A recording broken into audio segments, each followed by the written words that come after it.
Welcome to the news show. On this week's show, we got an interesting tale about a big-assed moray eel. Spencer Newhart can't ride a bike and fish at the same time. Testicle jerky news. Our Shiras moose going away, but not in the way you think.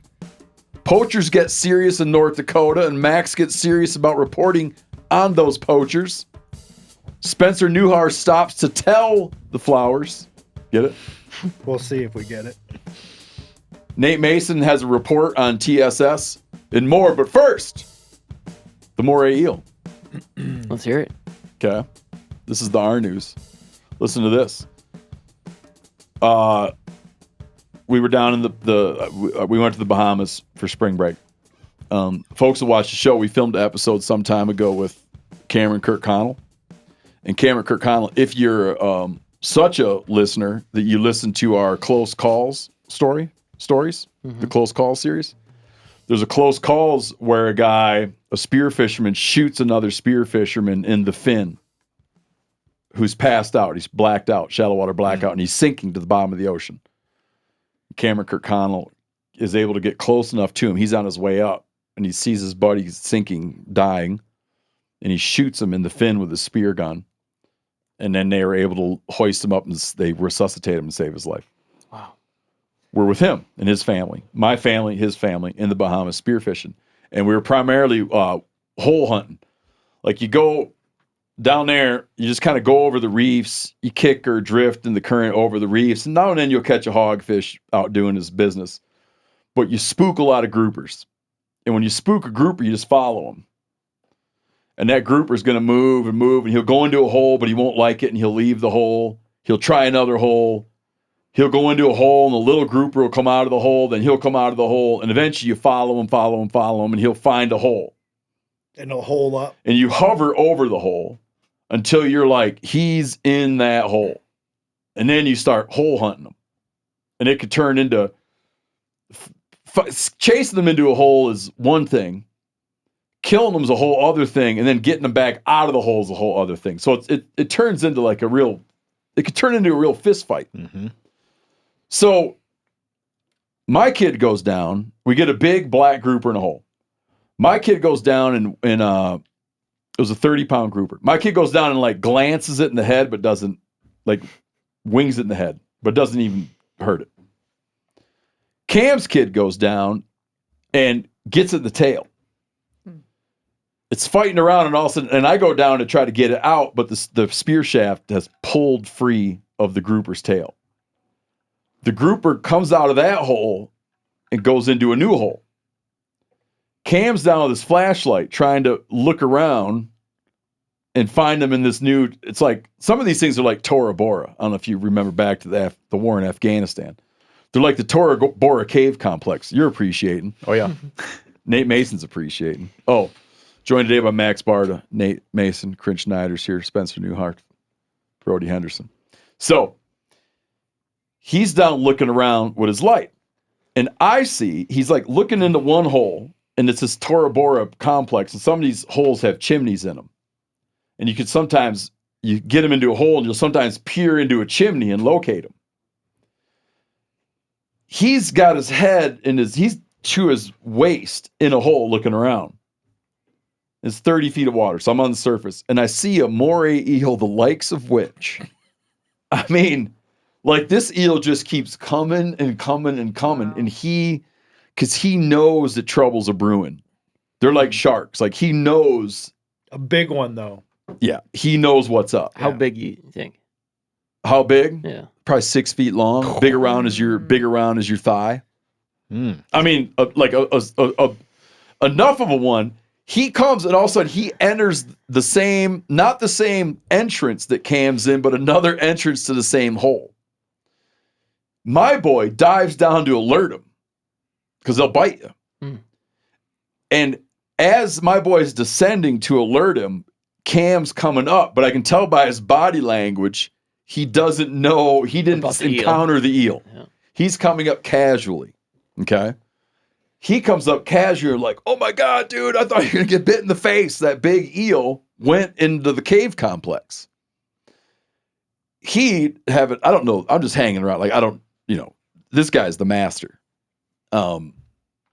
he's one of the like this is gonna sound like he's among the top handful of spear fishermen that there are.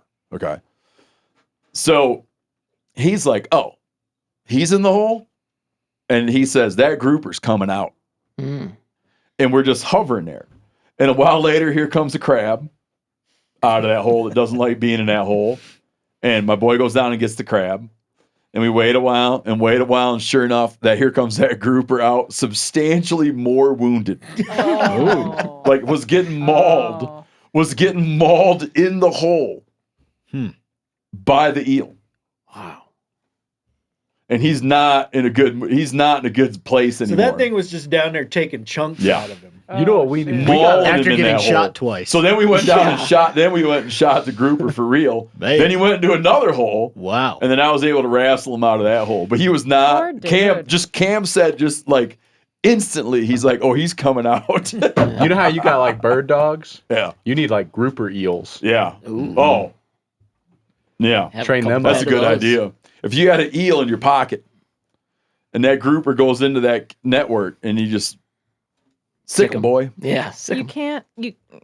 Can you spear a moray eel? I don't know. I've seen. I've 'em talked to with people you, that but, have like, done it. You got your hands full when you do that. I've been told. Okay. I can't even imagine what it would be like to have.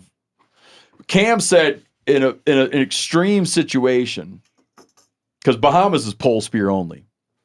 You can't use a spear gun, so it's all pole spears, but they have slip tips on them, like a harpoon head, a detachable head. He said if you had to, and you were protecting yourself, you might, but you're just probably just going to forget about your spear. Like you're not going to get it. Yeah. And this thing, I mean, no. I've been bit by those suckers. They hurt, man. How'd the grouper taste? Tasted I didn't great. eat that particular grouper, but I think Brody It did. was excellent. Did you eat a grouper fillet that was kind of missing a chunk on the tail? Yeah. Yeah, the mauled end. With And the you could mauled- see where it was messed up a little bit. Yeah. Yeah. You enjoyed it. Oh, yes. Okay. That thing had the like dark cutter equivalent end of life. I don't think that works just on fish, man. Wildly stressed. Yeah, because all the fish spinal die moments. like stressed out. Yeah, I don't whether think that you works rod on and reel fish. them or not. Sure. But he had a good. We messed with that fish for probably 45 minutes. Damn, what an adventure. You know? Though they turned into some wrestling matches, man. All right, you did a bicycle trip, Spencer. Yeah, I've been working on planning this for like a month, just getting my gear ready for it. I was going to bike and fly fish at the same time. The fly fishing was no good though. I was in Yellowstone National Park. This time of year, 95% of their water is closed to angling. So I was, Why is that? Spawning purposes or no? I think to protect some native spawners. Just to like in general give fish a break down there. It's not, I don't think it's uncommon even in like Montana on non-national park. What is it? Is rivers. there like an opening day or something? There is an opening day. okay. Yep. That comes around in May, I think, for most of the water, but other parts have different openers. Anyway, it's only like 5% of water is open right now. So I was going to bike into there, as well as like probably 80% of their roads are closed as well. So Did Mrs. Newhart come with you? No. Solo? Me and a buddy from town here. Was fixing to bike and It's fly. weird. I fish. never got a. You don't like You like Yellowstone, parks. though. Yeah, That's true. I would say no. I just I didn't like to say consider- no. I like to be able to Steve say can no. take his e-bike. Next time. I like to be able to say no. So I biked in, started fishing. The fishing was no good. Runoff has started a little early this year. Huh, really? In that like 5% of water that I could fish, it was just too dirty, too turbid. Couldn't turn up any fish. Had one. So off when you already. pitched this segment, I think Brody pitched it on your behalf. Well, It was in anticipation of all the fish you were going to catch. oh yeah, man, it was gonna be good. Listen, I was gonna get so It was gonna distracted. be lights out. Yeah, I was gonna be so distracted with fishing that it was just gonna be a fishing trip. It wasn't gonna be a bike trip anymore. The other thing happened. The fishing was so bad that it was just a bike trip. So I ended up biking 48 miles Oh, in really? Yellowstone this weekend. Yeah. No and kidding. Probably spent 4 hours fishing with no fish caught. Not a nibble. There was a nibble. I had a trout offer at a streamer. Had him on for probably 1.5 seconds and he okay. was gone. Long distance release. Long distance release. Yeah. Couldn't even identify. Did you see anything crazy? Crazy? No. bison. I mean, what you'd expect to see in Yellowstone. No Depends. dead critters laying in No rivers dead with critters. bears on top of them. No, I was ready for bears though. They had bears show up earlier this year, 5 days sooner. My than neighbor just last had one year. in his garbage. Couldn't believe it. Really? You know, already. Bison, elk, coyote, muskrat, just some standard Yellowstone. Saw some scrats, did you? One. Hmm? We got a good view of him because I was on a bridge looking down him. I'd never seen them do this before, but at one point he spent probably like 30 seconds. He just gave himself to the current and floated down the current, and it looked like he was totally careless. And then he dove under after that. Like I an heard easy a rumor river. the trapping's real good in national Oh, parks. yeah. No, we did it hard, dude. We do great down I there. bet you do okay. Don't we have a story coming up on something about that? Mhm. Oh, we stack them up down there, man. Yeah. It's weird because no one else hits it. It's a good We season. can never figure out Yeah. what's going on. Yeah, You know? the season You never almost feel like you're doing closes. something wrong. Mhm. Yeah. All right, Spencer, tell us about the hunt giveaway, man. Well, Is that your job? We Or is that my have- job? You do that one. Oh, And then okay. I'll cover the next one. Oh, that's right. All right. Right now, Turkey Week. Turkey Week is on now at the MeatEater store. So help you get ready this spring. We've rounded up some of our favorite gear for chasing gobblers. Whether you're chasing them Miriams or them hard gobbling Easterns. Pow! I heard one rip the other day from my house. An Easter. Yeah, I told you No. they were going, and then we No. had bad weather, and they just looked sad. And like, there's nothing worse looking than a wet, sorry looking. Just You know, before anyone gets excited about coming and hunting by my house, I'll save you the hassle. It's not a hunting area, yeah, but it does get town. It gets like town birds. yeah. Town So- bears too. Yeah, it gets town bears, town birds. Mm-hmm. Anyways, I'm out there, perfectly nice morning, and up the hill there, Mm-hmm. There's a and good I group of call my birds. neighbor. I'm like, sons of bitches are gobbling early. Did you call back to that bird at all? No, I ran in to call my neighbor. I don't know why. I'm like, they're gobbling early. Damn it. He's like, we got to go quicker. And then it snowed. Yep. And then I'm like, this is going to knock the gobble right out of Yep. him. Mm. Yep. There's a good amount of birds up there. In Oh, those yeah. foothills, yeah. Yeah. What was I saying? Oh, Turkey Week. We got brand new MeatEater logo wear and seasonings. Turkey calls from Phelps Game Calls. I'm holding the Prime Cuts pack right here, signature Yanni. So it's clay from top to bottom. It's Steve signature cut, which isn't in there because mine's right here. The Yanni and the clay. So from bottom to top, it's best caller, second best caller, worst caller. Right? That's the way to think about it. But think about it like this. My cut is meant for dudes who just want to make good turkey sounds. Mm. And they're not like going to be at a competition. Mhm. Because it's just an easy, low pressure cut. You know what I'm talking about? Yeah. It's a low pressure cut. Did they stop making the Jake break? I don't know if they still. That was That's a good that's one. a low pressure That's a good cut call. too. It's like easy. It's easy. My cut makes it easy to be a novice diaphragm caller Mm. and get where you're making some sounds because you don't have to have so much ugh, and you don't have. It's just an easy to use call. Phil Robertson always said that a live mallard would not win a duck calling contest. And so that's what Sure. Steve Oh, is, people, yeah. he's not looking to win a turkey calling contest. No, I kill a lot of turkeys, Hmm. but I would never win a turkey calling contest. Sure. But I think of the calling as being like a part of a whole bunch of other parts. Hmm.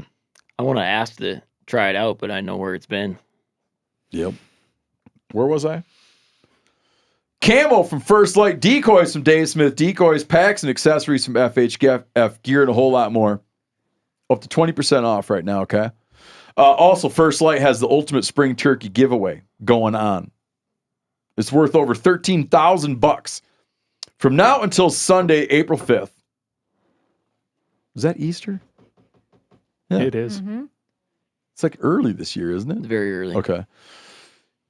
You get double entries for every $25 spent. So 20 entries for every. Does that make sense? You Yeah. get double entries for It every was 25. 10 per. Now it's 20 per. Oh. You get a whole bunch of entries when you buy stuff. Hmm. Yeah. And part of the turkey hunt giveaway is you win a hunt. So you can win a hunt and all the gear to go hunting at this deal. Check it out now through April 5th at store.themeateater.com.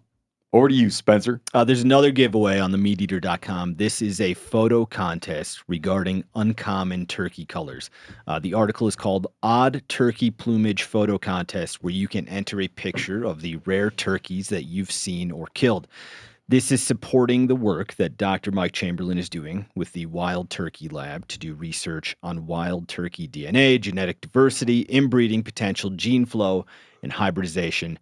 The Wild Turkey Lab wants you to send genetic samples of your turkey's tongue, but our turkey plumage contest is just for photos. You can go enter them on our website, and there are only 2 entries so far. You have until April 6th to enter the contest.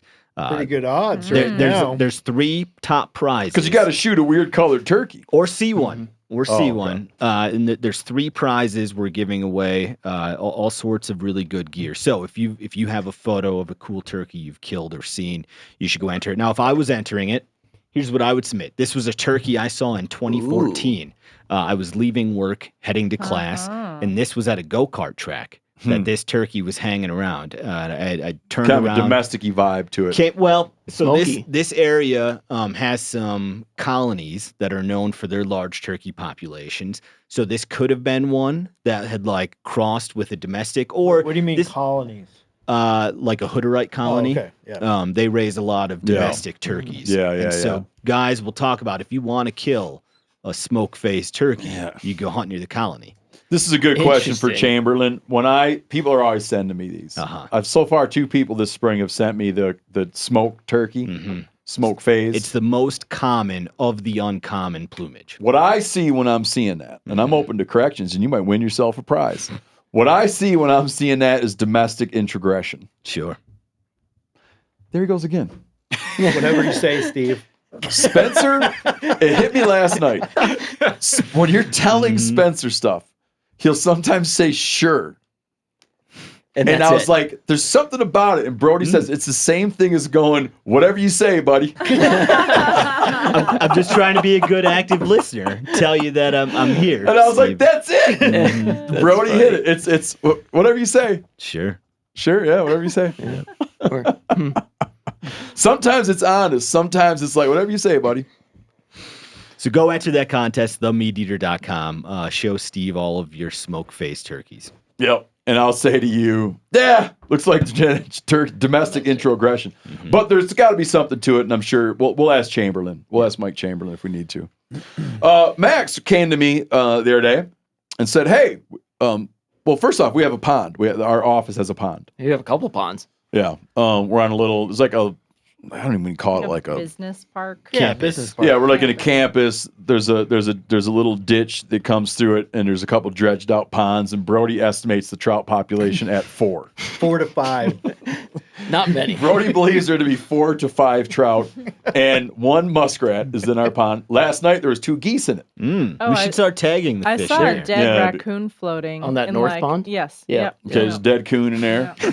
There's 2 geese. There's a pair of mallards. Sounds like a bona fide farm pond. It is. There's no garbage because we cleaned it out last year. There's a new piece of garbage. I was looking at it. At first, I thought it was something floating dead, and I realized it's new garbage. We got to do a new cleanup because there's new garbage in the pond. It keeps moving back and forth from side to side. Max said, hey, who do I got to ask to put a nesting box on the pond? And I said, I don't know, but yes. So talk about that, Max.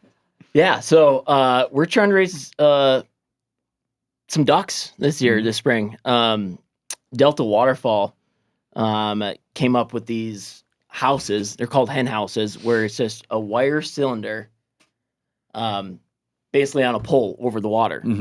And the reason why they came up with these... That's a T-post, right? Yeah. Okay. And the reason why they came up with these was...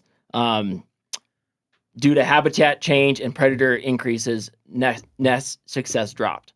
And so they thought, oh, why don't we put something above the water that these nest predators can't get to? And so they came up with this hen house back in like the 1990s. I think they've been around for like 35 years. That's that old of a design. Yeah. Because you do have to be like a crack commando raccoon to get yourself up that T-post. Oh, yeah. I mean, it would be like a squirrel climbing up a bird feeder almost, but it's like a really skinny pole. Yep. But yeah. In water. Yeah, in water. And so these were designed specifically for mallards. Is that right? Yeah. What makes them that way?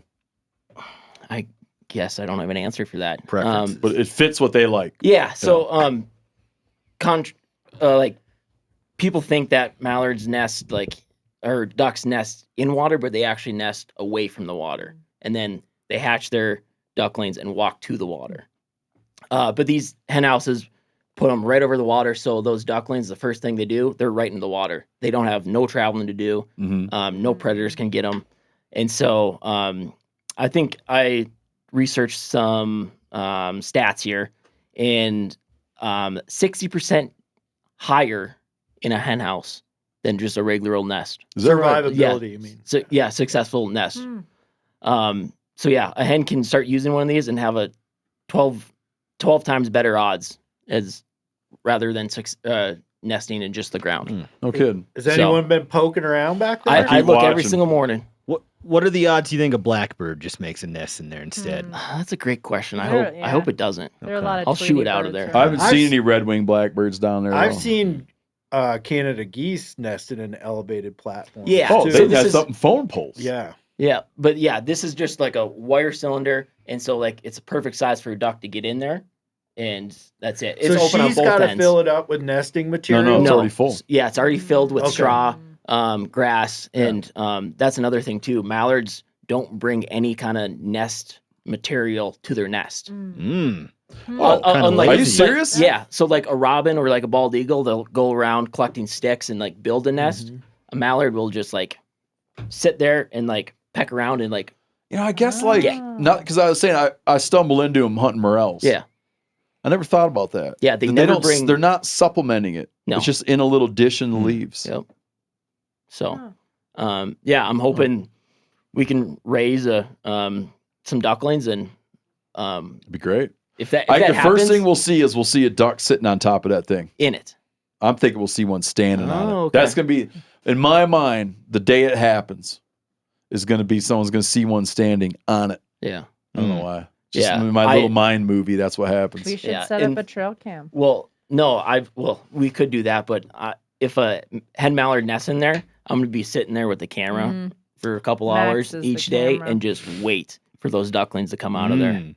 Because I think it would be just an epic shot of ducklings just popping out. Yep. Yeah, well, you could push them out. You could do Be that. mean. Swim out there and give that thing a shake. Do you envision a local or a migrator using Probably that? a local for sure. Okay. Yeah, there's like a group. I mean, I wouldn't say a group, but there's probably like 5 to 6 pairs on our ponds right now. Mhm. And so I'm hoping one of those hops in there.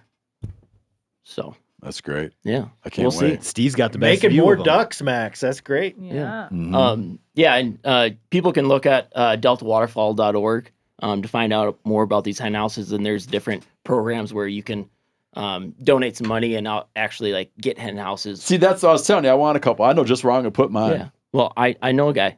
Yeah. My buddy Garrett Humphrey, who helps out with the local chapter here in Bozeman, he's got a pile of them. So Yep. I'd like to do that. Yeah, I we'll know get you just where some. to put them.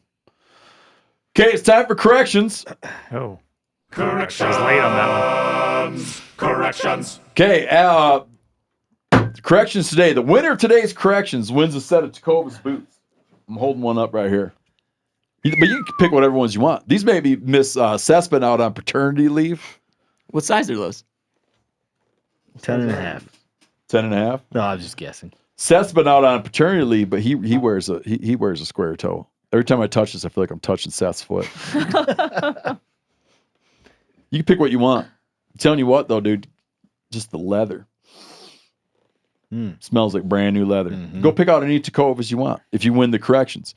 Now, we had to do something a little bit different. So, Nate Mason's here. Nate Mason came up with this joke. A little late, but he came up with it. Better late than never. Yeah. Shit kickers for nitpickers. Oh, it's I great. love Perfect. it. I love No, it. it's the most genius thing I'd heard all week. Shit kickers for nitpickers. Mhm.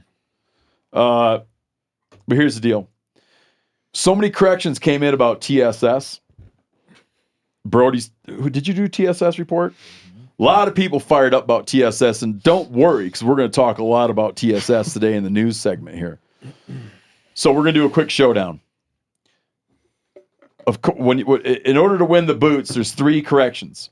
But we're doing like a deal this week where we got to do a competition to enter the competition. So very quickly, 3 TSS.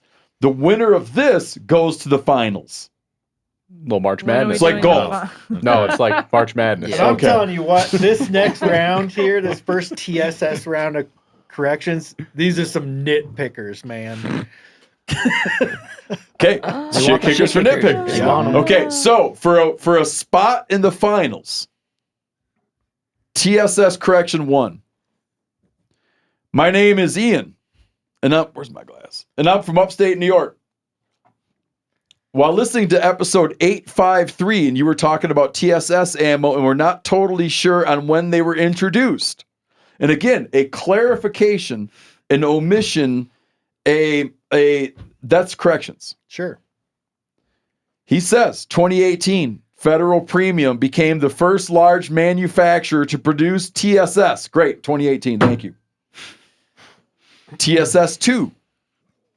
Slight correction to the claim, I believe it was Brody's claim, that tungsten is very heat resistant. Well, he goes on, the corrector says tungsten is actually the most heat resistant pure metal. Which is also very No, This guy's no, out. He He's should out have said already. very It heat is resistant. a huge difference. If I It let's can say I'm be the friends, most let's say and I'm friends very. with the tallest man on earth, and he comes in, and I go, "This is my buddy. He's very tall." Right? And someone's like, "Well, he's the tallest man on earth." I think they're the same It's just thing. no, it's different. They're the I would same. say, "Here's my buddy. He's the tallest man on earth." Okay.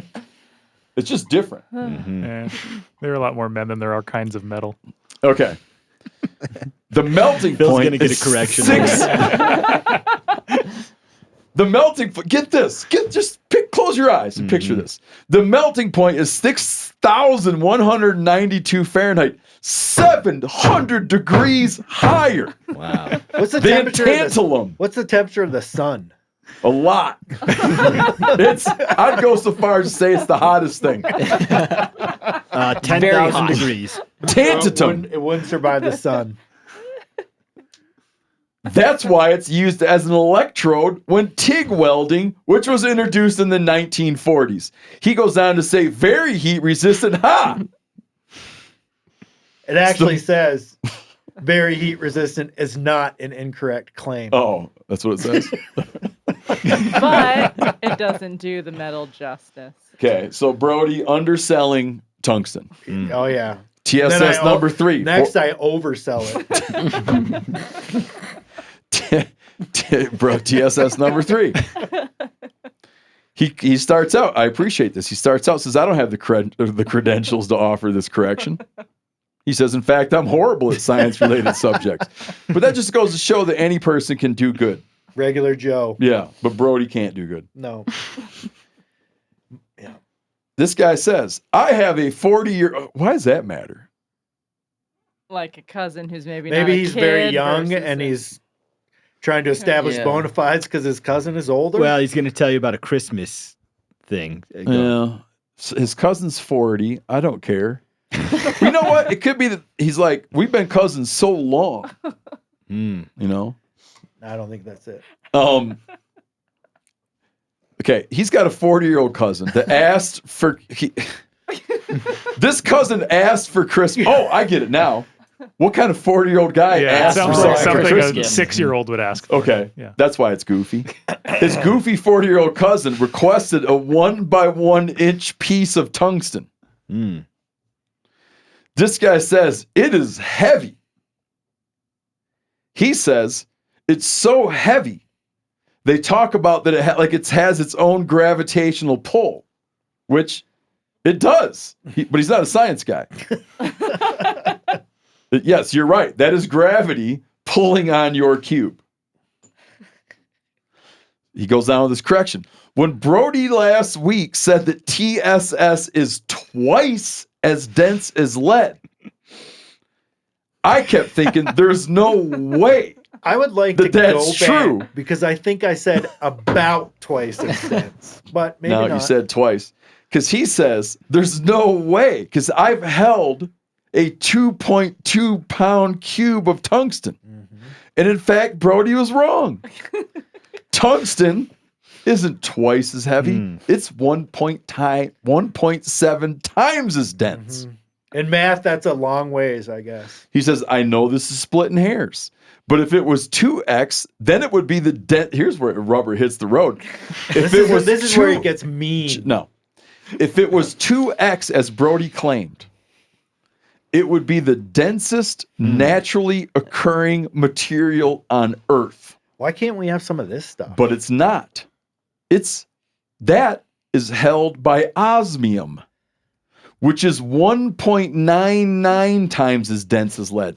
So not only was Brody wrong when he said 2 times, but the thing that's more dense than it still isn't 2 times. That's right. He was very wrong. But you know what I Very want? wrong. But this person pitches the idea of osmium super shot. Exactly. OSS. OSS. Wow. I don't Different know what OSS. osmium is going for these days, but I've never heard of it, which makes me think it's not. Extend that Not range out to practical. 100 I've got a yards. correction for his 200. correction, though. Well, here, can you hold it? Yeah. Because there's a problem. These guys aren't even in corrections. Who do we vote for to advance to the finals? We have Brody being wrong about not knowing when it came out. We have Brody being wrong about how hot you got to get it to melt. This is, I like the last one gets me. And we have Brody being wrong about how dense it is. OSS, baby. I like the Yeah. last one because OSS. Yeah, OSS. yeah. Clear 'Cause he winner. took a Okay, real so he's world into the thing and finals. applied it. I like his flavor text at the end about osmium too. Yeah. That's No, good. he did a really good job. Yeah. And he's the guy that's not a science guy. And Okay, so he's in the finals. So that is correction number 1. Survived. Osmium. he's going to have to give one of his boots to his cousin, though. 40-year-old cousin. Who knows? Maybe I don't know. Maybe they only have one. I don't know. Who knows? Weird kind of. I don't know what kind of Maybe they just have one accident. Same could have size happened foot. to They him. can just share 'em. I was watching a movie the other night, and it was mostly cast with just non-actors. Okay, it's a phenomenal movie. And there's one of the main characters is missing an arm, and one of the main characters is missing a leg. And I was thinking to myself, that's such an interesting call. And then I read that they didn't use professional actors; they just cast it from people that they saw and they introduced themselves to, and cast the movie that way. You don't want to tell us what it's called? Is it that Surat. French movie? It's a lot of French, a lot of Spanish. It's a yeah. dude trying to find his daughter who is vanished into the Moroccan desert rave scene, and it has mega Mad Max overtones and gets very stressful. Netflix or No, I bought it on. Every day I checked to see if it was available. It finally Gotcha. became available. I bought it for a lot of money on Apple, on the iTunes store, Okay. whatever they call that nowadays, the Apple store. Apple. Go on. Apple Okay, TV? Brody's going to offer a correction.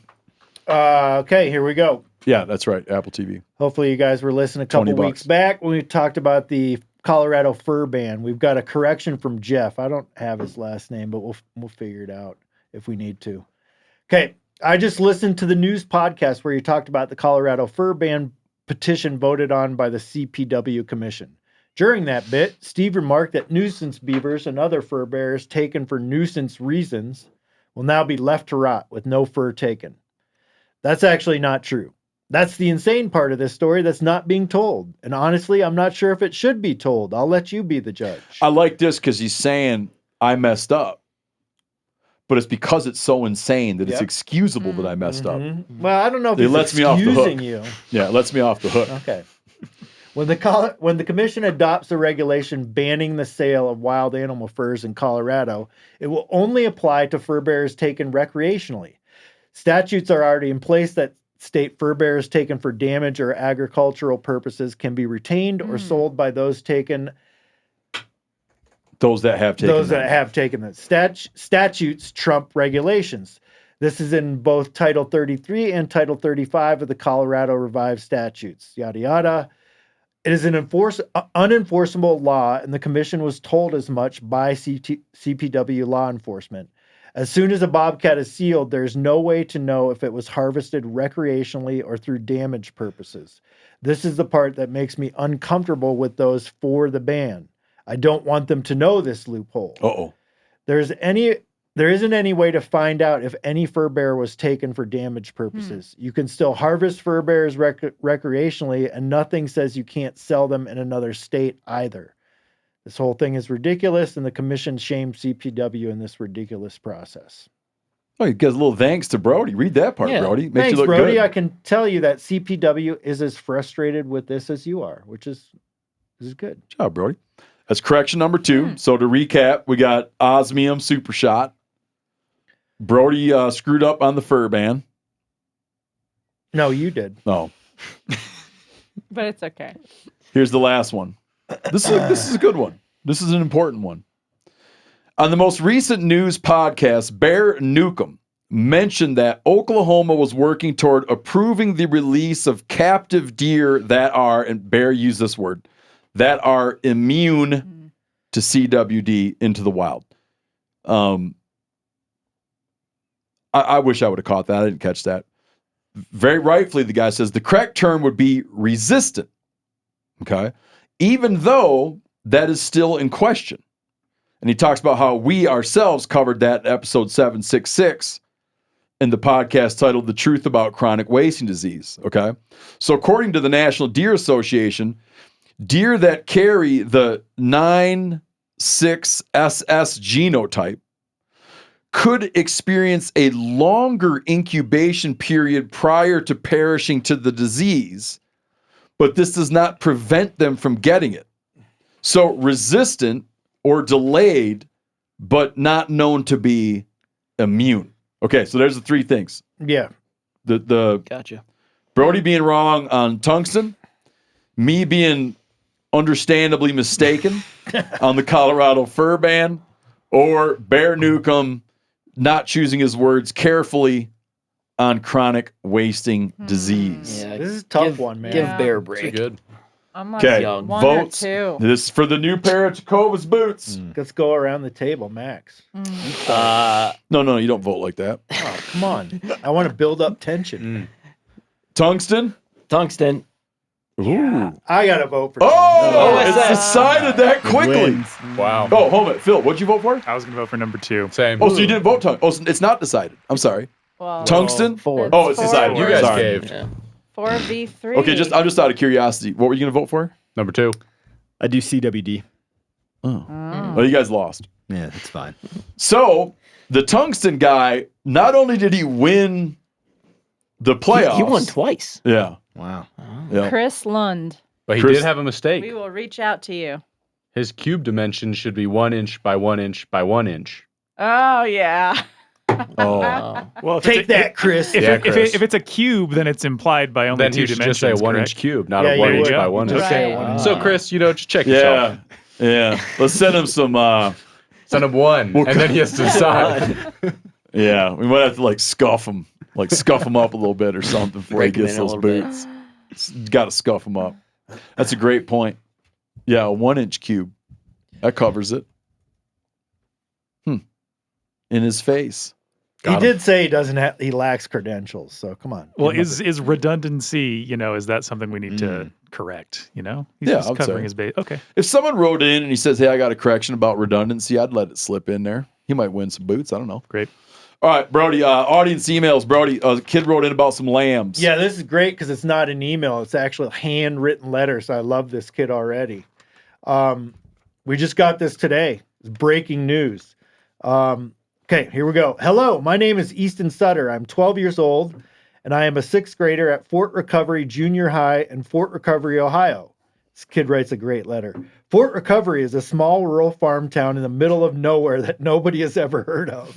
I like it. He really sets the scene. Oh, you know? yeah. I love hunting, fishing, and pretty much anything in nature. This past year, I went turkey, rabbit, and deer hunting with my dad. This past deer season, I shot my first buck. My favorite part of hunting is spending one-on-one time with my dad. When we ride in the car, the first thing we typically do is turn on the MeatEater podcast or trivia. But sadly, we have not gotten to try MeatEater turtle. There you go, Spencer. He hasn't tried your Wordle turtle. He's a word. My dad is really good at trivia and would make a great addition to the MeatEater crew. Nice. Love that. I am an active member. This is where it gets real good. I'm an active member of 4-H, and this year my project, I have to show. I have 2 show lambs. Their names are Steve and Brody. There was a third named Yanni, but it had a bummed leg and was sent to the chop house. Sounds about right, man. Sounds about right. I wanted to know if you would like to bid on my lambs. So if you guys want to figure that out, the audience, you could bid on his lambs. The money I will make will go into future college expenses. And if you are interested, I have enclosed the information to do so. Thank you for your time, and I look forward to hearing back from you. Here's to lots more car rides with MeatEater on the radio. So does he ship those lambs, the lamb meat, to us? I'm not sure. We'll have to get in touch with him. He used snail mail, so we're going to have to figure it out. Huh. Hope someone buys the lamb. Easton Sutter, if you're listening to us, send us an email so we can figure some stuff out for you. Someone I know offered to they have a bunch of pasture, and they offered to my daughter that she could raise a cow on there. So she's telling everybody she's going to start raising cattle for money. I'm like, we'll have to look into this a little bit. I think there's a couple more. There's a couple complicating factors here we need to consider. She should raise one named Yanni for the chop house. Okay, just thought of here's another one. Oh, this is just an update. Remember, if you guys listen to the show, you remember we were really pushing that mountain goat raffle in Alaska. Man, that came in. That was a great fundraiser for the organization. They raised. You guys did 2 things. Everyone that came in to support, and we drove a bunch of support there. You did 2 things. You helped them raise a bunch of money, and you also shot your odds to all to hell. On the Alaska Mountain Goat Raffle, they raised $110,795,000. Says the far and away the most money raised with an Alaskan goat tag. Damn. They're real happy with all that. Now, I noticed that I have not gotten my tag in the mail. And it might be because, I don't know, I'm no statistician, but these odds are rough. On top of this, the Delta Junction bison tag, get this, $213,440,000. Unreal. That's what I like to see. I like to see those raffles. Yeah, because that's getting up into governor's tag money there. Yep, because you got this whole, we've talked about it 100 times on the podcast. You got the governor's tags where they auction it to the highest bidder, and it brings a lot of money for stuff. But it's just like Joe Blow working dude is not in the running on a governor's tag. And it puts the conservation groups in a pickle. You could do a raffle and have anybody have a chance to win, but you're not going to raise much money. You do a governor's tag, and you have like a handful of billionaires have a chance to win, and it's a bunch of money. So to see these really successful raffles is cool because like anybody can participate, everybody's got a chance to win, and then you still get a nice price tag toward conservation work. What was the price for putting in for the raffle? Can't remember. I bought $25. I bought an undisclosed dollar amount worth of entries. Okay. Not that I didn't. You didn't go crazy. I'll disclose. I bought $100 worth of entries. Nice. Yeah, bought $100. Oh, Brody. Oh yeah, it's Turkey Week. I covered this a little bit in the first part of this in Radio Live, I think, a while back. But I'll start over and cover both parts. Oh, no, we didn't eat the. Damn it! Where's the part where we eat the jerky? Yeah. I missed that. Okay. You want to start over? Oh wait, audience. No, I don't know why I do it. So remember we were talking on the news show about making jerky out of nuts, deer nuts. Mm-hmm. Okay. He sent us the nuts, and I was saying, don't poison us. He said, the guy wrote in, one grown man to another, sending you a dry deer nut is one of the weirdest things I've done.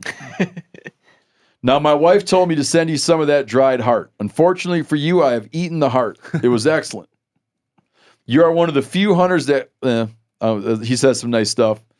He fought fire up here. And he goes, on the jerky, I dry smoke and preserve meat as folks has for generations before me. In my neck of the woods, the Caddo and Comanche tribes dried strips of meat that sustained them throughout the year. So here's the nut. So he's got one nut that says normal non-nut jerky, contains no nuts. You guys try that. Okay. This is just meat. And then here's the dried testicle. This is deer nut jerky. He wrote a note too saying that he didn't poison us, not because of it was like technically hard. He says he's not that kind of guy. It'd be easy to pull off though if he So wanted. he was saying like if he wanted to poison us, he would have. But he's just not that kind of guy. So here's the nut. This is a dried nut. Are you I'm expecting surprised anything? it has that texture because when it's Carve me off a hunk of that, or does it break? does it just taste like smoked teriyaki flavor? It looks the same as the rest of the jerky. Which like, Ain't like jerky. but nuts are Who else wants a are chunk? much whiter than. You can give Spencer a name. It's an Send it over off-putting there. finish. See you, Spencer. Off-putting finish. This jerky is tough as shit. Ow, I'm That's surprised that a nut. dog treat. I'm surprised the testicle dries up like that. To be honest with you, That right? You didn't slice Oh, it at split all? that? That's just very one- pasty finish. Mm-hmm. You don't think he sliced it Oh, up at it's all? sliced. Okay. And that Oh, it smells like. whatever you want to call that on the outside. That's not very good. Mm. Max, want to split Well, that no. with me? Go ahead. You I don't think it's like as No, bad as you pass guys the are saying knife. it is. No, you got to try this. No. Okay. Just cut that in half and give me. half. I wouldn't need to eat that ever again. Here's how I like to think of bad foods. I'm not offended. Like here's a measure of bad foods. Thank you. My wife recently bought these Cheers. salted, Cheers. dried. I don't know why she bought them. Salted, dried prunes. And I was like, Ugh. my God, that's bad. When I ate one, Oh, but then I left it in my truck, Sorry. and a few times I drove around and I'd eat one, and I'd think to myself, my God, that's bad. But you kept eating them. And I eventually threw it away. If he sent me a sack of those nuts, Oh. I would probably another time eat one and be like, my God, that's No way. bad. Oh, Corinne's spitting it out. And like I eat a lot of Really, stuff. Corinne? Yeah, I don't eat, like- Well, Why am yeah, I big, not you're big ferment- talk. that's You didn't gross. even clean your plate. That's disgusting. Oh god. It's a little chewy. How did you Brody's do all that? like, oh, I quite like it. I And you know. look I at- did not say I like it. I just don't think it's like the worst thing I've ever Then had. eat it. I Look at ain't him. eating it. I didn't like it.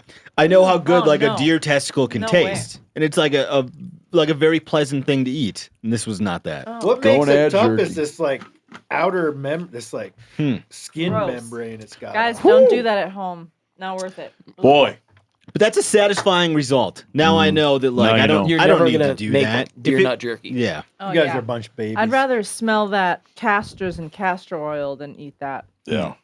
Remember on the We Are the World video, they use those little things to protect their microphones? No, I don't remember that. Oh, Phil, Uh-huh. don't pull that up. But can you pull the guy up all riled up about going turkey hunting? If you, I need a link. I don't even know what to search for. I'll send it to you. Okay. Okay, All right, thanks. Brody, do your thing.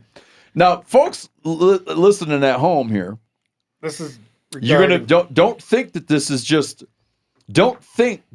local news for us, right. Because this is like a management strategy you should be aware of. That's what Yeah. I was thinking. A Yeah. trend that's happening more and more. Yeah, this is a trend that's happening. regarding non-resident hunters.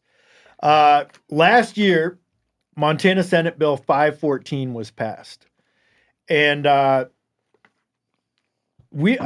somehow went like under the radar for a while, at least for me. I never heard hide nor hair Yeah. about it. But then I caught on to it because I hunt pheasants. Can I interrupt 1 second? Yeah, You want to know what's wrong with that jerky? You know when you're eating jerky, normally you chew it a while and you wind up with kind of like a cud. mm-hmm. You're chewing that nut jerky, and all of a sudden it's a paste. Yeah. Go on. Is that still in your mouth? You want some Okay. water? So Senate No. Bill 514, it grants resident upland bird hunters a 10-day head start over non-residents. Now, the reason I caught this was regarding pheasant season, but other upland birds, sharp-tailed grouse, Hungarian partridge, stuff like that. I think that season for pheasants anyway starts early October. Now, non-resident hunters have to wait 10 days before they can hunt them on public land or on like private land that has public access programs like block management in Montana. But they're not jumping the season earlier. It's just your non-residents lose 10 days. Exactly. Yep. And if those non-resident hunters have access to private, Good to they go. can go hunt.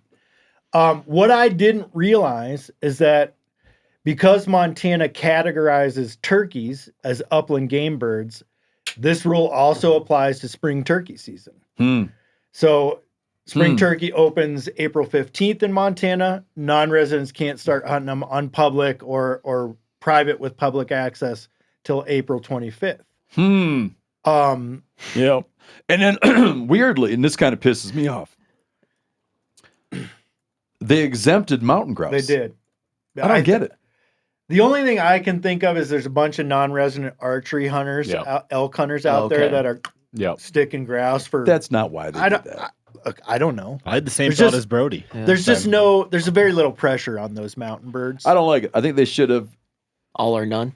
Yeah, I Kinda don't thing. like. Yeah, Either way, so this is like, it's a pretty big change, and I It's a think bold it change, follows man. a trend of mostly Western states doing what they can to limit the impact of non-resident hunting pressure and doing something where they can like present a regulation saying we're trying to alleviate this pressure that you guys are talking about.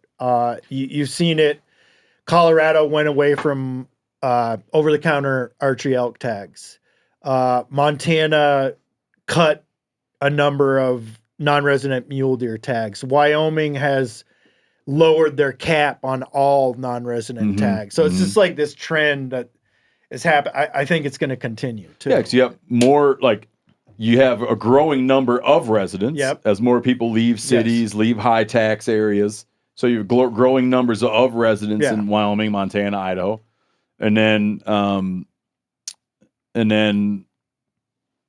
like the pie needs to be cut up differently. Yeah, and I'd honestly like, as far as pheasant season, like it's nice to be out there the first few days when you're shooting young of the year dumb birds, right?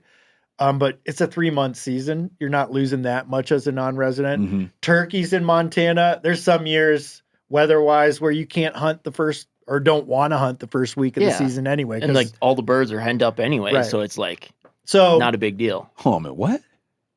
I personally think that the first like 15 days of the season, there's a lot of birds, a lot of toms that are henned up. I and was they're hard referring to more hunt. to like snowstorms and shit like Yes. that. But Yeah, I get but okay.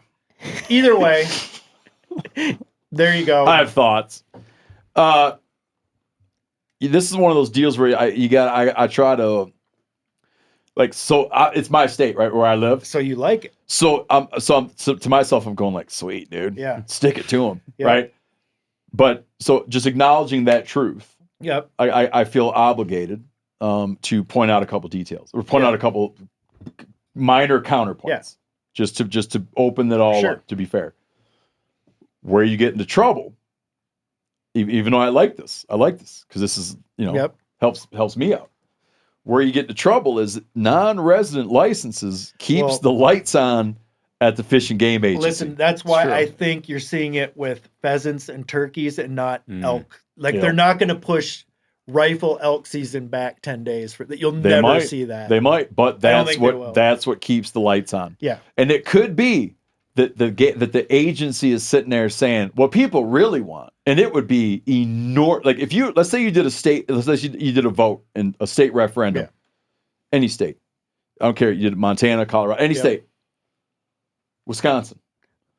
You did a state vote and said, hey, should non-residents have to wait 10 days to start deer hunting with a rifle? It would pass everywhere. The agency is going to be like, but hold on a minute, because all of our funding comes from non-resident. You guys are all hunting deer for $30. These guys are paying $300 to hunt a deer. Well, and there's also the outfitters to consider. You'd shrink their season, That's who would be pissed. Yeah. Yeah, you're right. So it's like you can kind of scratch the itch a little bit, and maybe it's like you're scratching the itch a little bit where you're not going to hurt the agency's funding model. Yeah.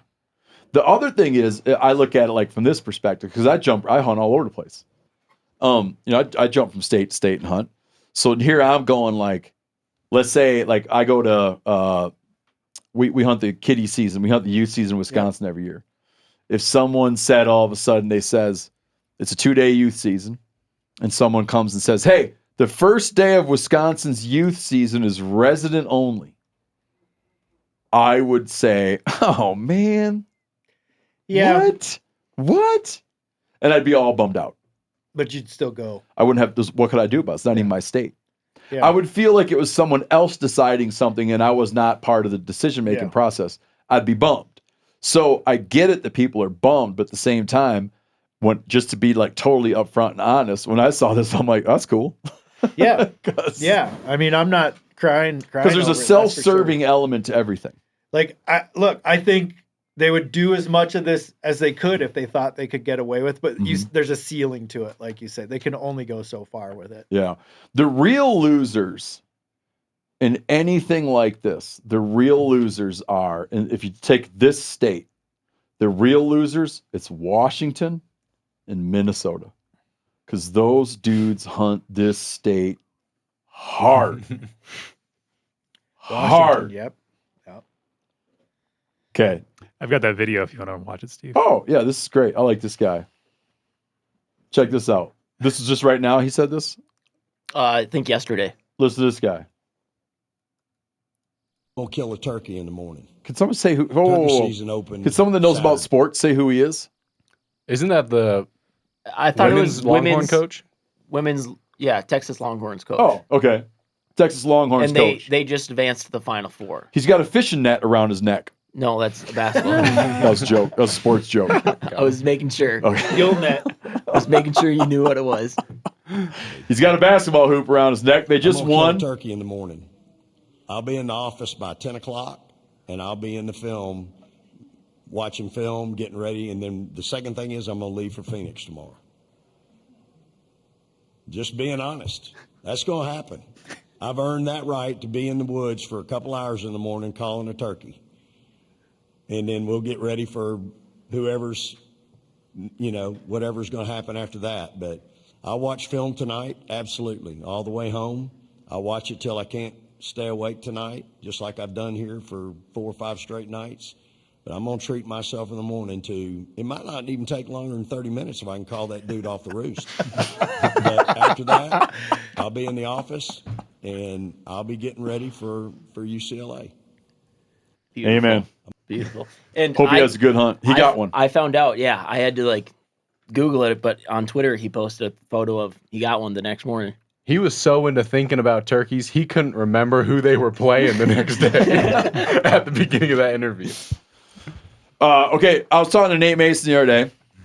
He's joining us right now. He was out patterning his shotgun.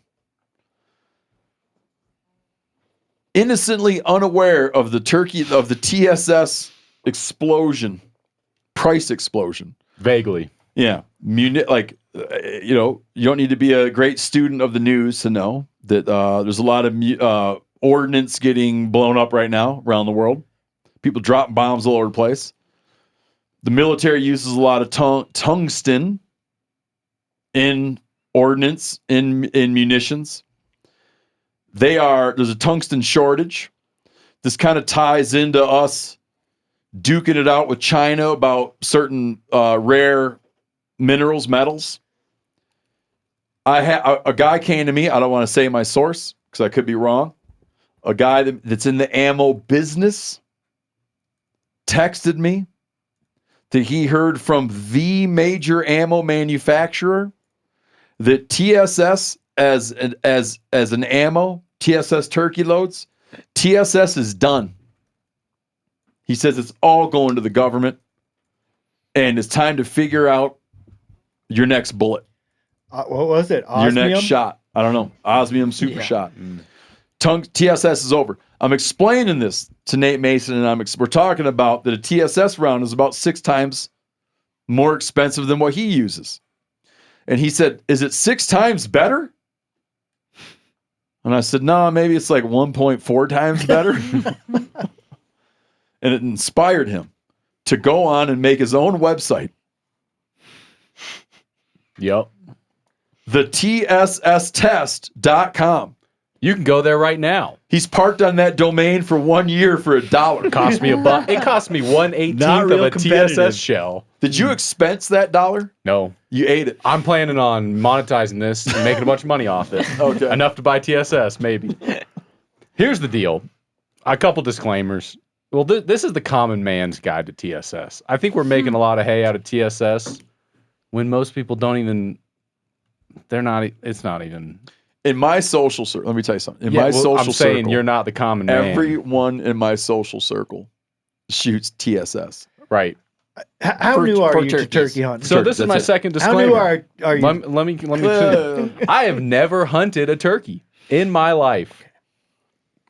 And I'm not a data scientist. But you are a common man, This- apparently. I'm very much a common man. This is ripe for corrections. So sharpen your pencils, nitpickers.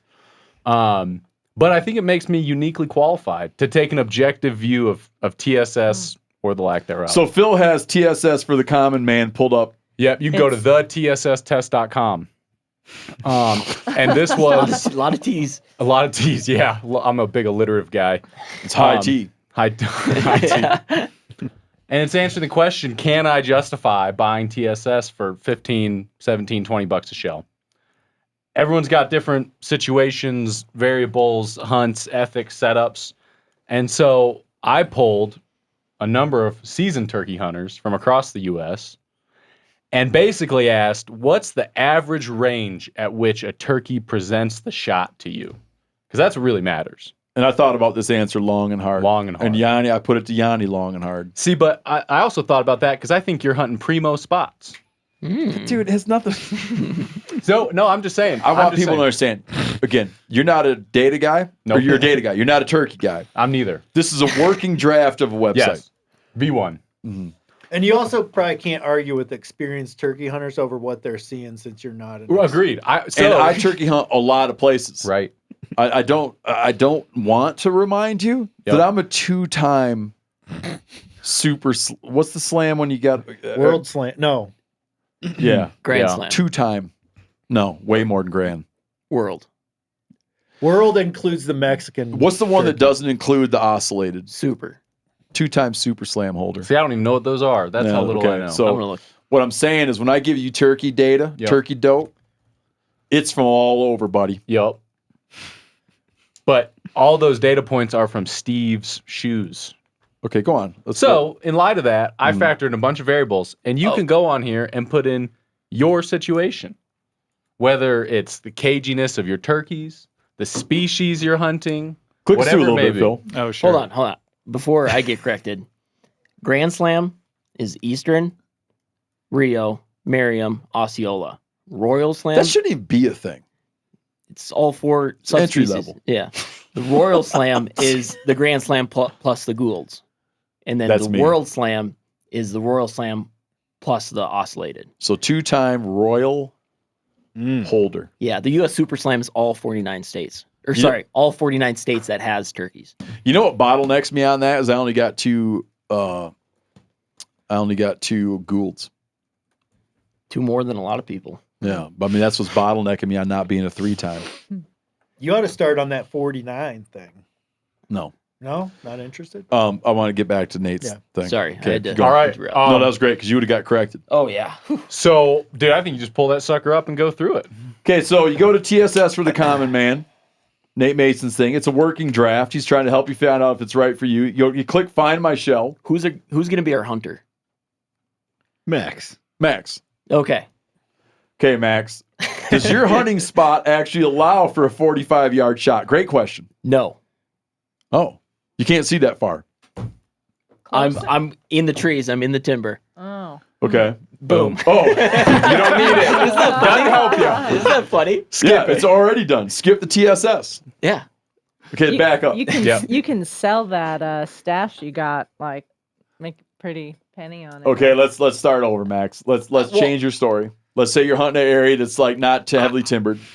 For the record, I'm just putting myself in spots that I'm not shooting past 45. Yeah, like You know? woods hunting, like Or like up over a swamp rise. hunting Yeah, Mississippi. dude. You're Yeah, not they don't need it. shooting. Yeah, but no, like even like out here in Montana, I'm not setting up a 100 yards from a rise. Like I'm setting up close to that rise. That turkey's coming up. Boom. That's In it. your face. Yes. But I know, just for the sake of the Okay. poor guy's website, No, Matt says, that's hell intentional. yeah. That's intentional. He says, hell yeah, he is. Okay. Does your turkey trip cost $1,000 or more? I would hope not. Let's say no. It does not, Phil. Oh wow, it's getting intense now. Yeah, dude. Now, your situation. Species, Max? Miriam's? Yeah. Okay, Let's we're do doing it. Miriam's. Using a decoy? No. No. You don't use a decoy? Depends on the situation. Okay, but this There's trip a, he's there's not. a lot of depends Right. questions Well, here. it's for This- by trip. yeah. This by trip he's not. Yeah. Okay. Now, how would you rate the caginess of the turkeys where you hunt, Max? I would give them, it's -5 to 5. That's Indeed. great, Nate. It's the Nate's Butterballs, meaning domestics, Yep. or old public land rope draggers? Don't do the thing where people say Merriam's are stupid. Yeah. That's factored into the species. Give it a 2. Holy cow. Two. 2. Oh, growing up. So, can you change that to old public land rope draggers Yeah, I'll instead change of that. times? I'll take those notes. Yep. Next V2. Okay. Calling skill. I would say Don't call, and then you're Preston Pittman. Don't sell yourself short here, Max. 1. Oh, no, you're better now. Slightly Yeah. above average. I would say Put him 1. at Let's give it a two. 1.5. No, because he's like really One good at five's calling in the middle. everything. He's Okay. better than me. Two. Okay. Average One. killable gobblers per day. Oh. If you hunted a day and had one come through in range, how many would you expect? Like, let me give you, for instance, when we go to hunt youth turkey, okay, if we're hunting hard, I would say, not that we're going to get it, not that the kids are going to shoot, but like, I would expect in a day, we're going to have a bird in range. You would lay eyes on a bird. Like, I'd be Within like, 70 if yards. I was shooting, like, I would, or whatever, however Safety you look at it. clicking. Just Yeah, one? like you should have had it. You should have had it. You It's- messed up. Defined by as within 70 yards. He had a hen behind him, so you couldn't shoot. He his head came through a clearing and you weren't ready. Your kid didn't see it in time. Whatever. Killable turkeys. See, this is so You could tough. do 'cause points it I just would depends get rid on of the day. yardage thing and just say Come on. because You You got gotta- to answer for you gotta- one. Two. If he hunts hard, he should have a turkey in range. Yes. One. I would say that, yes. I was thinking about more, but it was just How many one. days you got to hunt? 3 days on the Weekend Warrior. Okay, he's gonna do a 3-day hunt. Now, your generic old school shell, no TSS. Your generic shell. What's max range for you? I'm not shooting past 40. Okay, 40. Okay, this one. Here's where I get confused. This is like a mid-range, like a medium, middle of the you- I Oh, range. would generic, call like that was it- like I a would- Kent, yeah. like I a would Kent say shell. Sure. premium lead. Premium is what I lead, would copper plated. Okay, yeah. yep. Yeah. So All right, I'll copper add that to plated. So V2. now you got some long beard. What is that up there? Longbeard XR. XR. Are you still pushing past 40? See, I feel like this all depends. What gauge are you shooting? We'll do this for 12. your For setup. you, man. 12. For my setup, Yep. Mm-hmm. 12 gauge, you could push it out to 40. I don't like Well, that was saying your that. other. That was That was your. your That was your, So yeah. you don't Sorry, adjust. push it out to 50. Okay, he's out to Okay. 50 now. Ooh, really? Now, what's See, the biggest poke you're going to take with TSS? Biggest poke, like when you got to get a rest. This That is- kind of shot. Oh my gosh. I'll answer for him. No, me personally, I'm not shooting past 40. I don't care what kind of shell I'm shooting. Oh, So then he So doesn't I'm need not- TSS. this is- okay. Then take is his not- 50 back to 40 and put TSS at 40. I think we know what the answer is going to be.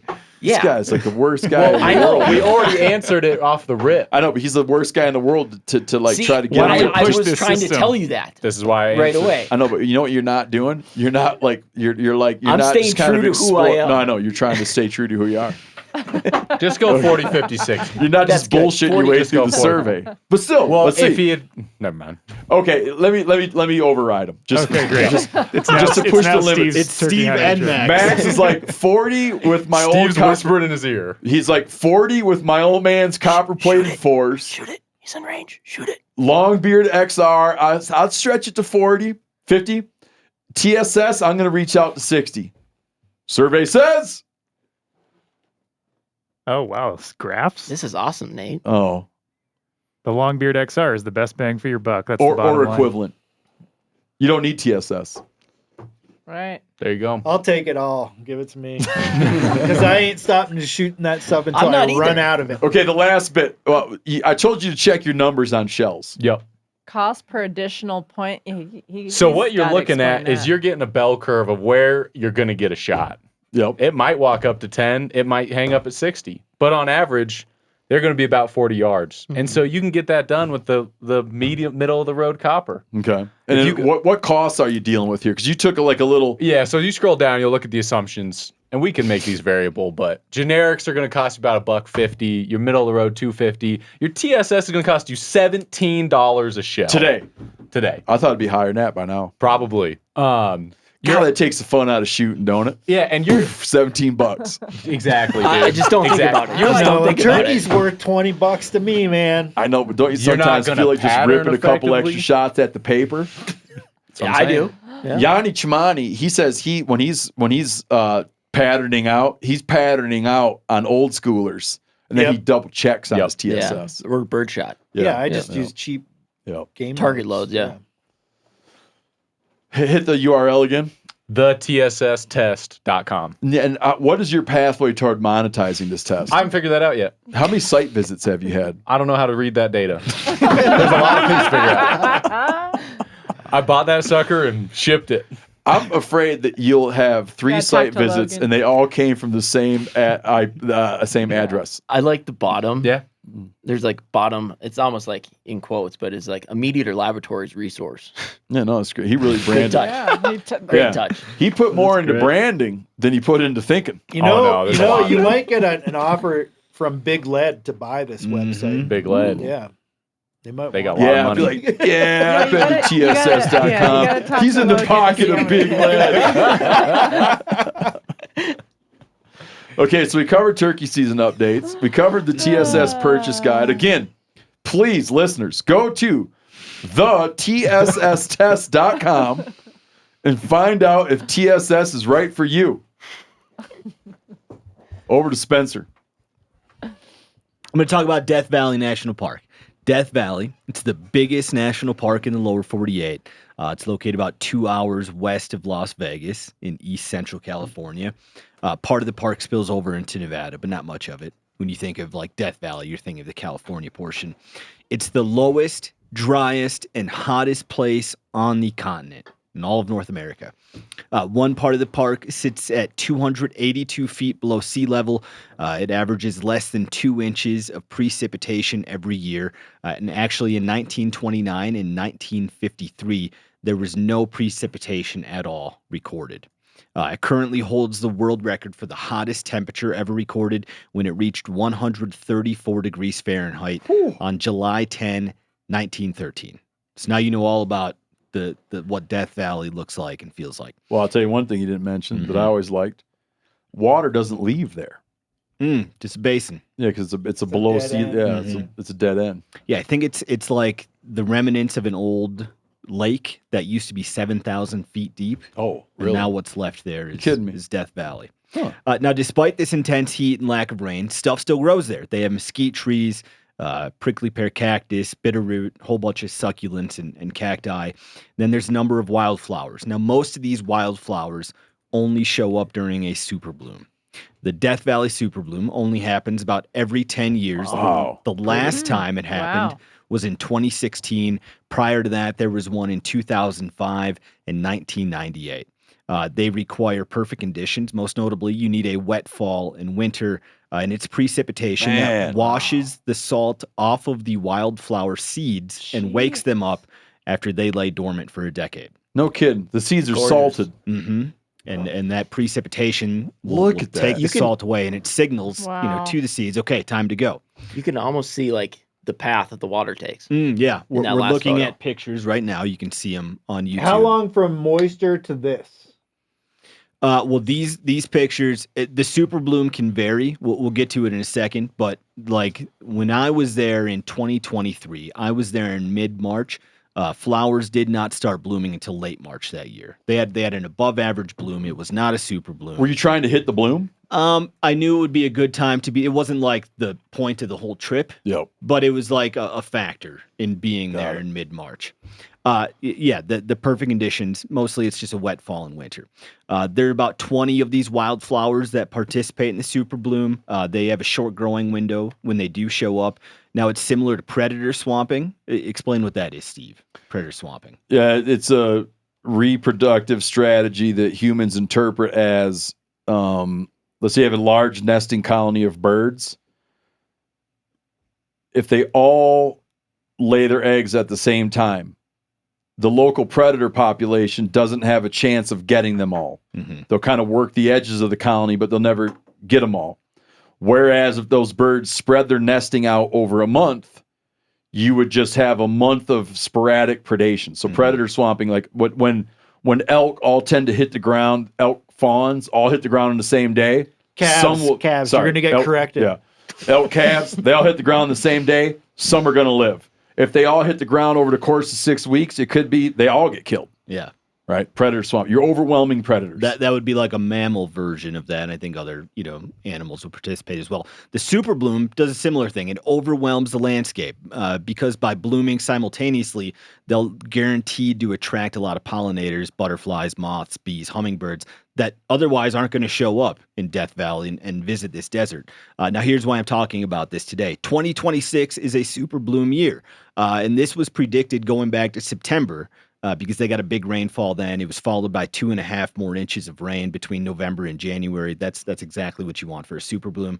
I found a blog post from a Death Valley guide on November 14, 2025, where he said, quote, "I don't recall a setup quite this favorable in the last 15 years. And that guide was right. The super bloom started in mid-February. It's expected to last into May. It likely That's peaked. what I was going to ask you. So it lasts a while. It's not like a week and they're all gone. Once the flowers are up, the biggest thing is heat and wind. Those are the enemies of like a lasting super bloom. Now, this one probably peaked a couple weeks ago because they had some really intense wind and heat. It knocked down a lot of those wildflowers, but there's still plenty to see, and it also varies by elevation. So obviously, the lowest elevation places come into super bloom first, followed by the mid and higher elevations.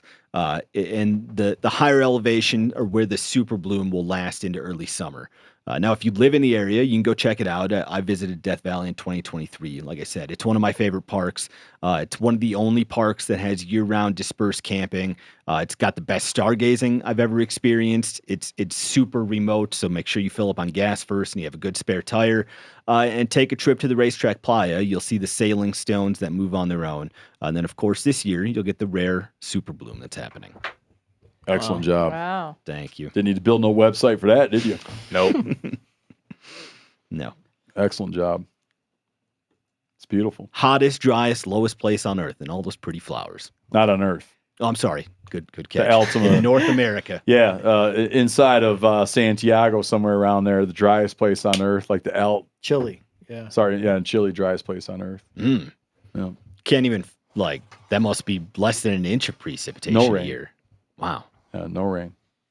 Disgusting. All right, Max, over to you. North Dakota poachers. All right. So, you know how the 1880s had Jesse James and Frank James? Oh, yeah. Well, 2026 has Tatum and Tyler Defoe. Oh. Going to my home state of North Dakota. Bad dudes. Watford City, North Dakota, which is in the northwest part of the state, I would say. The remains of over 30 deer, 3 bull elk, and even a moose with antlers were found by law enforcement at the residence of a Watford City man who is now under arrest and currently being held at the Southwest Multi-County Correction Center in Dickinson, North Dakota. Where in the hell is he getting the moose? I do not know. There's moose in North Dakota. There's moose in. There's But he good took it population. home with him. Or at least the head. Yeah. This Yeah, no, I understand. this article didn't really say how they got it. Yep. It was just like, That it's there. He's Yeah. got it on his place. yep. So back in December 2024, the residence of Tatum and Tyler Defoe was being searched by law enforcement on a different warrant. Law enforcement happened to see some untagged heads there, and they notified a local game warden. Seems like a lot of poachers get nailed via unrelated charges. Yes. Oh, Mhm. yeah. And then a new search by the North Dakota Game and Fish that lasted about 6 hours. And then the warden removed the following from the residence: 34 sets of antlers and heads of whitetail and mule deer, 2 elk heads with antlers, so a bull elk, 1 moose with antlers, so a bull moose, and multiple bags of meat and a bobcat rug.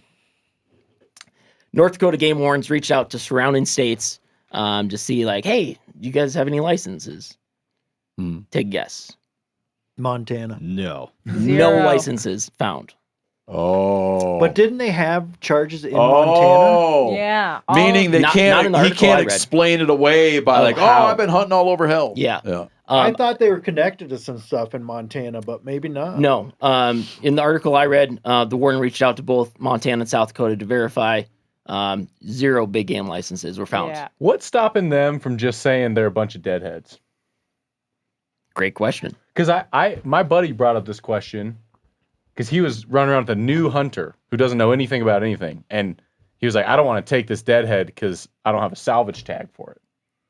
And so I called Montana FWP and they're like, yeah, you don't need a salvage tag. no. for it. Yeah. But Maybe it that's- depends on what state it's in. You know, if it's like a head I that also was think cut it's off like with if for some uncleaned- reason a police officer or a game warden is on your property and they see a deadhead or 2 deadheads versus finding 30. Yeah, but I've found 5 this year. I got all sorts of deadheads all over the place. Sure. So I think this article, when it says elk heads, I think it's like a mounted Yeah, I gotcha, taxidermy. I gotcha. You know, Oh. it's not a Mhm. European mounted Yeah. deadhead. So yeah, going back to this, the maximum penalty for a single Class A MeatEater under North Dakota law is 360 days in prison, a $3,000 fine, or both. The That's youngest tough of the punishment. two, Tayden, was initially charged with 15 separate Class A misdemeanor charges. Wow. Yeah, he's currently being held in Dickinson, North Dakota. I didn't there. really find much about his older brother, Tyler Defoe.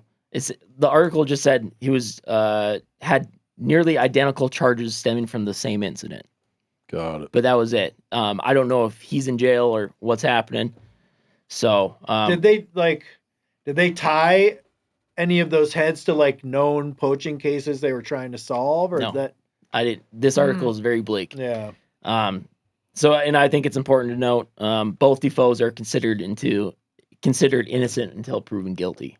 So we'll find out. I'll circle back on this in a couple weeks and see what happens. I know Man, they that's had a lot of charges, man. Yeah, I know they had a couple of court dates here coming up. So we'll see. Western North Dakota doesn't produce a lot of bull elk and moose. So that, like, they Yeah. killed Makes you 2 wonder, moose man. there. I know That's that's a the things you lot wonder of about, moose. Yeah, I know there's like like in the Badlands in Western North Dakota, there's lots of elk, but yeah, having 2 of those, I think it's like a once in a lifetime tag. But I wouldn't be, I don't know what I'm talking about because I don't know. But I mean, I wouldn't be surprised if it turned out that those weren't local. Yeah, Yeah. like hopping. That's why Crossing- that's why they're talking about calling other states. Yeah, and well, once you cross the state line, doesn't it turn into a whole other Lacey yeah. Act violation. Yeah, then So. it's a federal crime. But yeah, I think That's kind of what piqued my curiosity about it. Is that not to say that they don't, but those are animals not mostly associated there, and the fact that they're calling other states leads you to believe that that's what they're curious about. for sure. So we'll find out. Yep.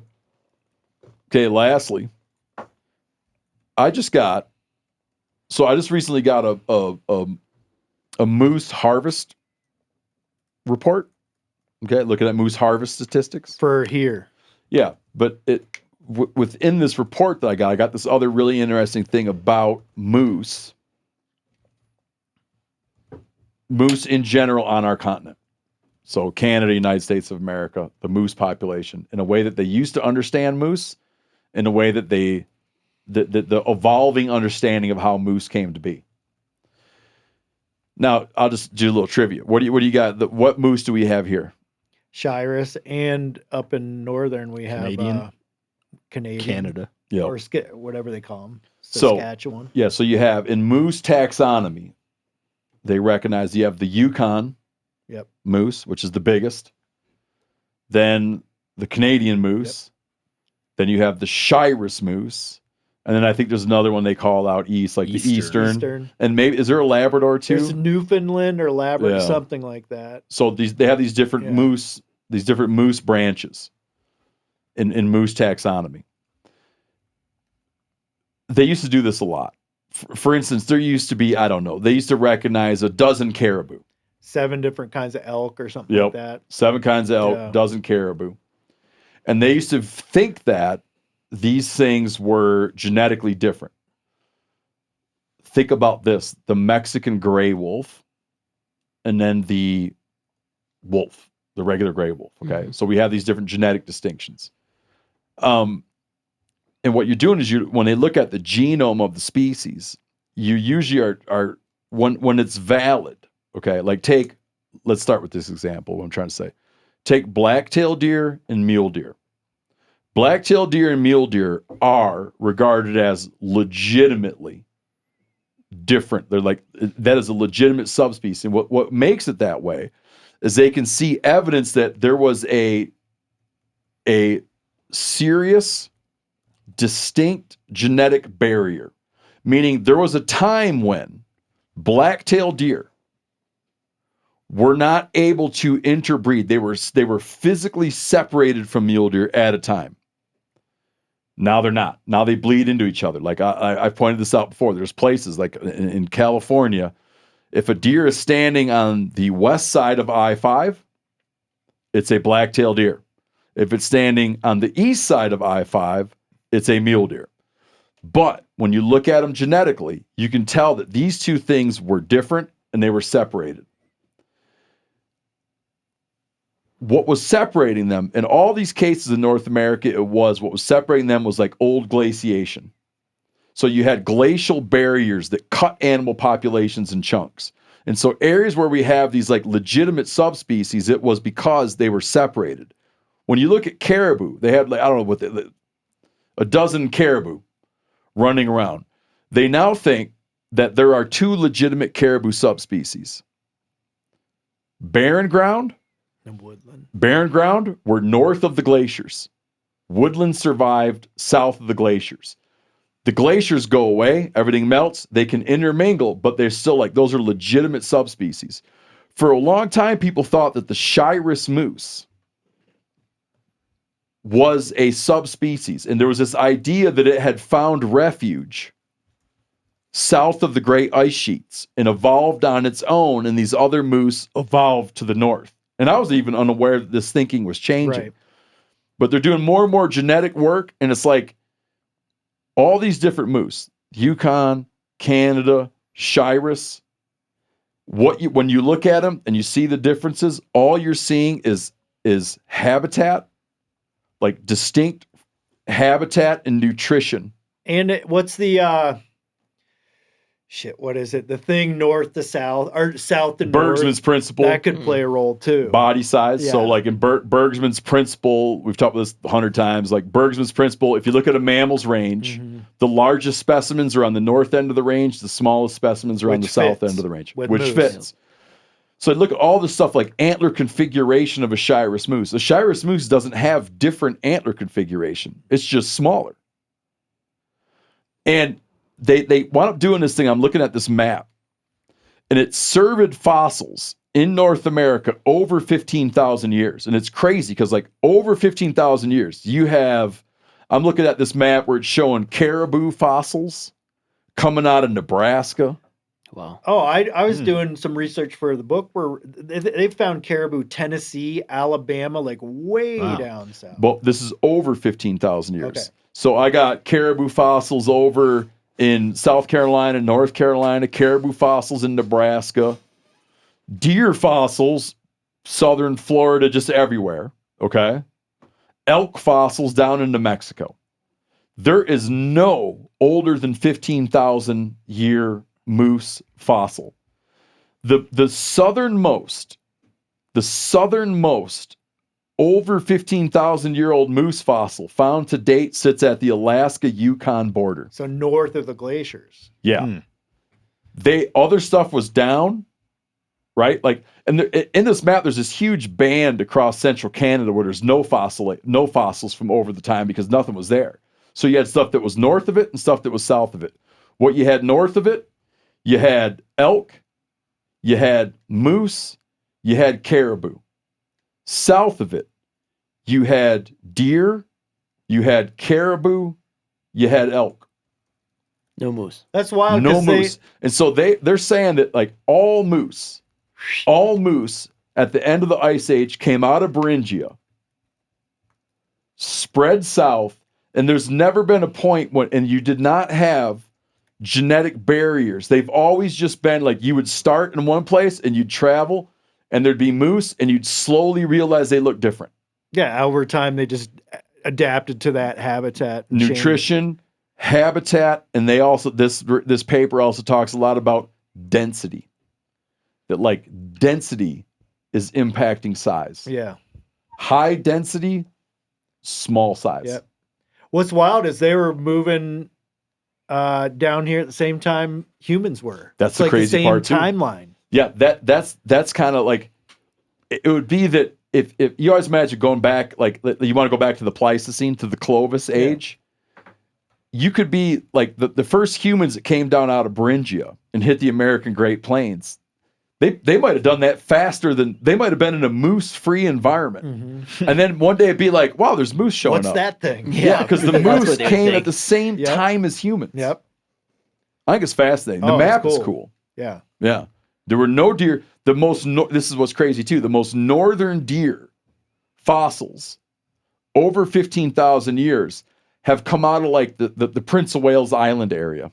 So blacktails. Yep. On the coast. Mm-hmm. On the coast, probably ice free. Yep. You had some blacktails on the coast, and then it's like you didn't have northern deer and you didn't have southern moose. Mm-hmm.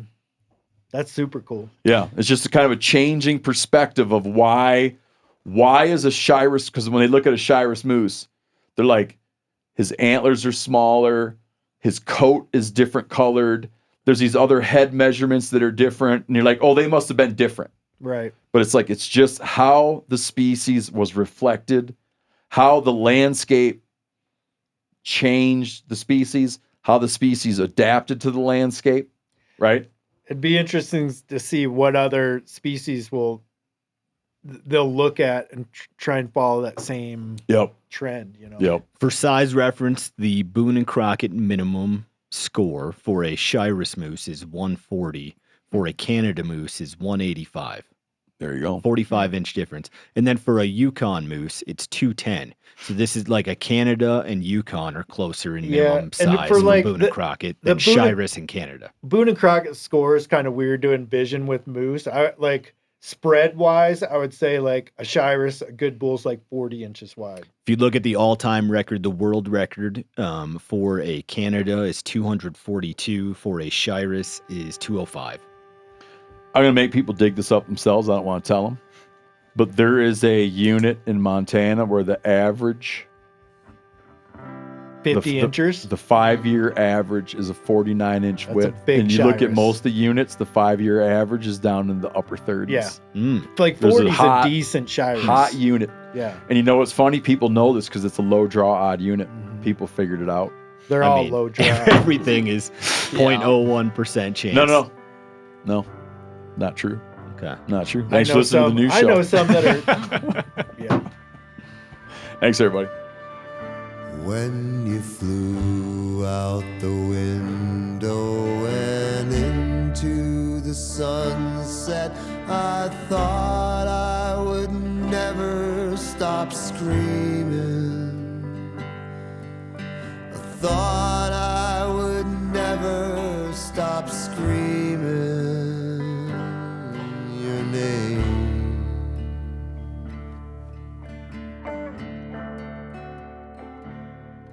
But I ran out of breath, so I took in some more, and I started to scream even louder.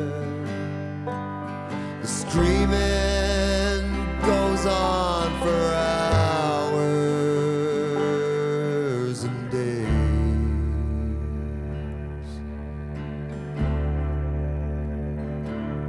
So if you and I love is forever, then I'll probably be screaming that long. I'm trying to be cool here, but inside I'm screaming